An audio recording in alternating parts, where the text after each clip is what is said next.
வணக்கம் நண்பர்களே. இன்னைக்கு நம்முடைய பதிவில் எதை பற்றி பார்க்க போகிறோன்னா, ஒரு வீட்டில் பார்த்தீங்கன்னா சந்தோஷம் மகிழ்ச்சி நிலைத்திருக்க வீட்டு பூஜை அறை ரொம்ப முக்கியமான இடம் இருக்குங்க. எப்படி நம்ம பூஜை அறையில் தீபம் ஏற்றி வழிபடுறோமோ அதே அளவுக்கு பார்த்தீங்கன்னா மகாலட்சுமி அருளோடு குலதெய்வத்தினுடைய அருளும் வீட்டில் நிலைத்திருக்க வீட்டு நிலைவாசலை பார்த்தீங்கன்னா இந்த முறையில் 21 நாட்கள் தீபம் ஏற்றி வழிபடுங்க. அப்படி நீங்கள் நிலைவாசலில் விளக்கேற்ற போவதாக இருந்தால் இந்த 7 விஷயங்களை மறக்கக்கூடாது. அது என்னன்னு இந்த பதிவில் பார்த்து தெரிஞ்சுக்கலாங்க. மேலும் புதியவராகி இருந்தீங்கன்னா மறக்காமல் சேனலை சப்ஸ்கிரைப் பண்ணிவிட்டு கூடவே இருக்க பெல் பட்டனை கிளிக் பண்ணிக்கோங்க. வாங்க நண்பர்களே, வீடியோக்குள்ளே போகலாம்.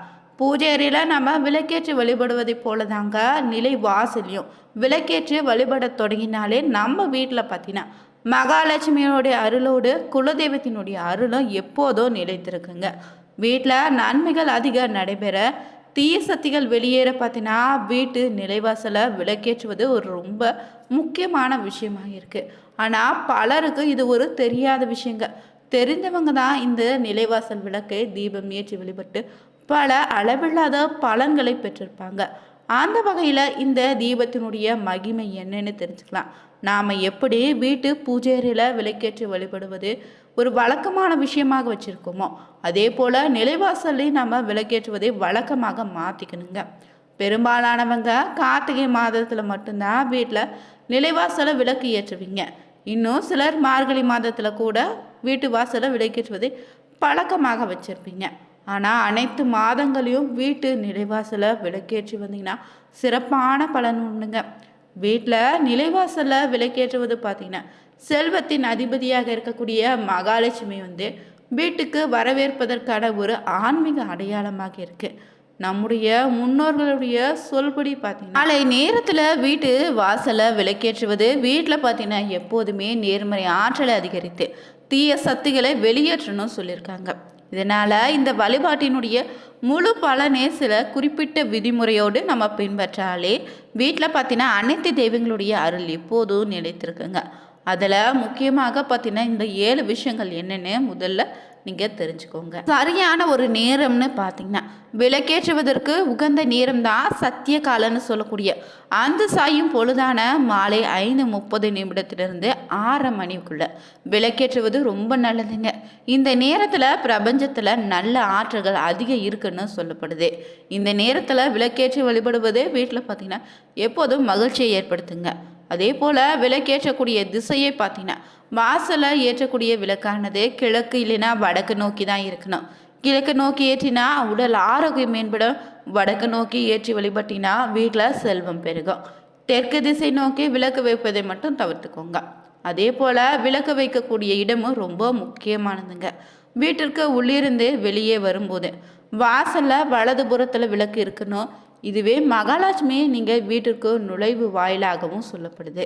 அதே போல் நீங்கள் பயன்படுத்தக்கூடிய எண்ணெய் பார்த்தீங்கன்னா ஆன்மீக ரீதியாக பசுனை கொண்டு விளக்கேற்றுவது முதன்மையாக சொல்லியிருக்காங்க. அது உங்களுக்கு கிடைக்காத பட்சத்தில் நல்லெண்ணெய் பயன்படுத்தி கூட நீங்கள் நினைவாசலை விளக்கேற்றி வழிபடலாம். இது உங்களுக்கு இருக்கக்கூடிய கிரக தோஷங்களை நீக்கி வீட்டில் பார்த்தீங்கன்னா அமைதி தருங்க. 5வது ஒரு விஷயம்னு பார்த்தீங்கன்னா குப்பை இல்லைன்னா அழுக்கு நிறைந்த இடத்துல ஒருபோது நீங்கள் விளக்கேற்றாதீங்க. வாசலை சுத்தமாக துடைத்துட்டு சிறிய கோலமிட்டு மலர்களால் அலங்கரித்த பிறகு விளக்கேற்றுவது வீட்டில் பார்த்தீங்கன்னா லட்சுமி கடாட்சத்தை அதிகரிக்கும். அதே போல் பார்த்தீங்கன்னா நீங்கள் விளக்கை ஒருபோதும் நேரடியாக தரையில் வைக்காமல் சிறிய மரப்பலகை இல்லைன்னா பித்தளை தட்டு இல்லைன்னா பூக்கள் வைத்து தானியங்கள் வைத்து அதன் மீது விளக்கேற்றி வழிபடுங்க. இது அக்னி தேவனுக்கு நீங்கள் அளிக்கக்கூடிய மரியாதையாக அமையும். அடுத்ததாக பார்த்தீங்கன்னா விளக்கை பராமரிப்பது தாங்க.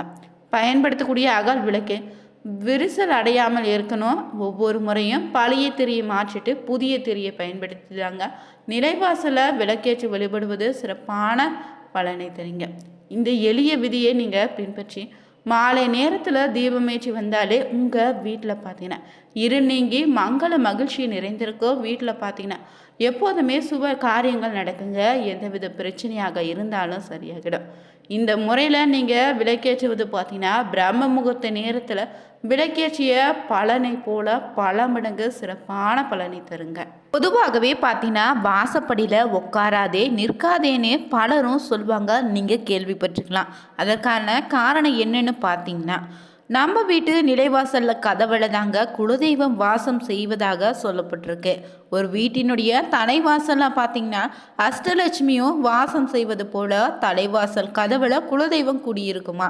ஒருவருடைய குலதெய்வம் அவரவர் வீட்டின் கதவுல தான் குடியிருக்குன்னு ஐதீகமாக இருக்குதுங்க. அதனால்தான் நம்ம முன்னோர்கள் வீட்டில் கதவை சத்தமில்லாமல் திறக்கவும் மூடவும் அடிக்கடி எண்ணெய் விட்டு சுலபமாக மூடும்படி வைத்திருக்க வேண்டும்னு சொல்லியிருக்காங்க. குழந்தைகள் கதவினுடைய தாப்பாலை ஆட்டும்போது பெரியவங்க அதட்டுவதை நீங்கள் பார்த்துருப்பீங்க. வீட்டில் நிலைவாசல் இரு புறங்களையுமே விளக்கேற்றி வைப்பது என்னன்னு பார்த்தீங்கன்னா இந்த இரண்டு புறங்களையும் பார்த்தீங்கன்னா கும்ப தேவதைகள் அமர்ந்திருப்பதாக சொல்லப்பட்டிருக்கு. அந்த தேவதைகள் தாங்க குளிர்விக்கவே அந்த பகுதியில் நம்ம விளக்கேற்றி வழிபடுறோம். அவங்களுக்கு வணங்குவதற்காக வீட்டில் தலைவாசலை குள்ளமாக வடிவமைத்து வைத்திருக்கங்க. வீட்டில் குடியிருப்பவங்க வீட்டுக்குள்ள நுழையும் முன்னாடி கும்ப தேவதைகளை வணங்கி செல்வதற்கு வாசல் படியை வச்சிருந்தாங்க. எப்படி கோவில்களில் வாசல் படியை மிதிக்காம தாண்டி போகிறோமோ அதே போல தான் வீடுன்னு சொல்லக்கூடிய நம்முடைய கோவிலையும் வாசல் படிகளை தாண்டி உள்ளே செல்லணும். வீட்டு நிலைவாசல் படிகளுக்கு மஞ்சள் குங்குமம் விட்டு வழிபடுவது தேவதைகளுக்கு பார்த்தீங்கன்னா சிறப்பான பலனை நம்மளுக்கு தருங்க. தெய்வீக சக்தி வாய்ந்த நிலைவாசல் படியை மிதித்து கொண்டு உள்ளே போகாதீங்க. ஒருபோது நிலைவாசல் படியில் அமராதிங்க. தலைவாசல் படியில் மகாலட்சுமியும் கதவுல குலதெய்வமும் இருப்பதால் கால் வைத்து நிற்காதீங்க. மேலும் சில தவறுகள் வீட்டில் செய்தால் பண வரவு கட்டாயம் தடைப்படும். அதில் ஒன்று, வீட்டில் உள்ளவங்களுக்கு மன நிம்மதி கெடுங்க. கெட்ட சதிகளும் உள்ள நுழைவதற்கான வசதியாக அமைந்திடும். கூப்பிட்ட குரலுக்கு ஓடடி வரக்கூடிய நம்முடைய குலதெய்வம் தான். சில சமயங்களில் நமக்கு தெரியாமல் சில நேரங்களில் அடுத்த தலைக்கு வந்தது தலைப்பாகையோடு சென்றுவிட்டதுன்னு சொல்லுவோம். இப்படி பல கஷ்டங்கள் இருந்து நம்முடைய குலதெய்வம் பாதுகாப்பாக துணையாக இருந்து காப்பாற்றும். இதுவரை நம்ம செய்த தவறுகளை இனி செய்யக்கூடாது. நமக்கு நல்ல நேரம் வந்துட்டாலே நம்முடைய வாழ்க்கையில் எளிதில் வெற்றிக்கான செய்யக்கூடிய சின்ன சின்ன பரிகாரங்கள் பல இருக்குது. அந்த வகையில் பார்த்தீங்கன்னா நிலைவாசல் படியில் நாம் ஏற்றக்கூடிய தீபமும் ஒன்றுங்க. நிலைவாசலில் துர்சக்திகள் ஆதிக்கம் இருந்து வீட்டுக்குள்ளே வரும் நல்லதை அந்த துர்சக்திகளை தடுத்து விடுது. அதே தகர்க்கக்கூடிய ஒரு பரிகார முறையாக 21 நாட்கள் நீங்கள் செய்ய வேண்டிய ஒரு தீப முறை தான் பார்க்க போகிறோம். இதற்கு உங்களுக்கு தேவைப்படக்கூடிய பொருள் பார்த்தீங்கன்னா 2 வெற்றிலைகள் தாங்க. நிலைவாசல் படியில் வச்சிடுங்க. பிறகு ஒரு நாள் இரவில் உங்களுடைய வாழ்க்கையில் நல்ல மாற்றம் உண்டாகும். வெற்றிலையின் மேலே வைக்க வேண்டிய அந்த ஒரு பொருள் என்னென்னா பார்த்தீங்கன்னா நிலைவாசல் மேலே வைக்க வேண்டிய டைமண்ட் மகற்கண்டு தாங்க. மகாலட்சுமிக்கு சொந்தமான சுக்கிரனுக்கு சொந்தமான இந்த 2 பொருளையும் மாலை பூஜை அறையில் விளக்கேற்றி வச்சுட்டு வெற்றிலையின் மேலே 2 கற்கண்டுகளை வைத்து மனமுருக மகாலட்சுமியை சுக்கிர பகவானையும் பிரார்த்தனை செய்துக்கோங்க. உங்களுக்கு நடக்க வேண்டிய நல்லது அனைத்தும் நடக்க ஆரம்பிக்கும். பிறகு வாசனையான தீப தூபங்களை ஏற்றி வச்சுட்டு கற்பூர ஆராத்தி காண்பித்து பூஜையை நீங்கள் நிறைவு செய்துக்கலாம். பூஜை நிறைவடைந்த உடனே சிறிது நேரம் வெற்றிலையும் டைமண்ட் கற்கண்டும் பூஜை அறையில் இருக்கட்டும். இரவு தூங்க செல்வதற்கு முன்னாடி மகாலட்சுமி வருகை என்றென்றும் வீட்டில் இருக்க வேண்டும். பிரார்த்தனை செய்து இந்த ஒரு மந்திரத்தை சொல்லுங்கள். மகாலட்சுமி வேத ரூபியே நத ரூபியே மங்கள ரூபியே குபேர லட்சுமியே தனத தேவியே நமஸ்துதே நமஸ்துதே எனும் மந்திரத்தை ஒரு முறை சொல்லிட்டு பூஜை அறையில் இருக்கக்கூடிய வெற்றிலையும் கற்கண்டையும் அப்படியே கொண்டு போய் உங்கள் நிலைவாசல் படியில் பார்த்தீங்கன்னா வச்சுட்டு காலை எழுந்த உடனே பார்த்தீங்கன்னா அகல் விளக்கில் தீபம் ஏற்றி வழிபடுங்க. நிலைவாசல் சட்டத்தில் மஞ்சள் தடவி கோலம் போட்டுக்கோங்க. அழகாக இருக்கும் இந்த நிலைவாசல் சட்டத்தில் மேலே வெற்றிலை இருக்குங்கள்ல அதே மர சட்டத்தின் மேலே தான் வைக்கணும். பிறகு பார்த்தீங்கன்னா 2 வெற்றிலையும் 2 டைமண்ட் கற்கண்டுகளையும் ஒரு பக்கத்தில் வெத்தலை போதும். மறுநாள் காலை எழுந்து இந்த வெற்றிலையை கற்கண்டியை அப்படியே பசுமாட்டிற்கு கொடுத்துடுங்க. வெற்றிலையை பசுமாட்டுக்கு கொடுத்துட்டு கற்கண்டு எறும்புகளுக்கு போட்டுடுங்க. இது உங்களுக்கு பார்த்தீங்கன்னா சிறப்பான பலனை ஏற்படுத்தி தருங்க. அதே போல் 21 நாட்கள் தொடர்ந்து பார்த்தீங்கன்னா அதிகாலை பிரம்ம முகூர்த்த நேரத்தில் எழுந்து குளிச்சுட்டு வீட்டு நிலைவாசப்படியில் பார்த்தீங்கன்னா கோலம் விட்டு பார்த்தீங்கன்னா நெய் தீபம் ஏற்றி வணங்கி வர உங்களுடைய பிரச்சனை இருந்தாலும் இந்த ஒரு தீப வழிபாடு பார்த்தீங்கன்னா அதுக்கான முழு பலனை தருங்க. ஏன்னா பிரம்ம முகூர்த்த நேரத்தில் எழுந்து நிலைவாசல் படியில் தீபம் போது அனைத்து தெய்வங்களுடைய ஆசையோடு முன்னோர்களின் ஆசையும் உங்களுக்கு கிடைக்கும்.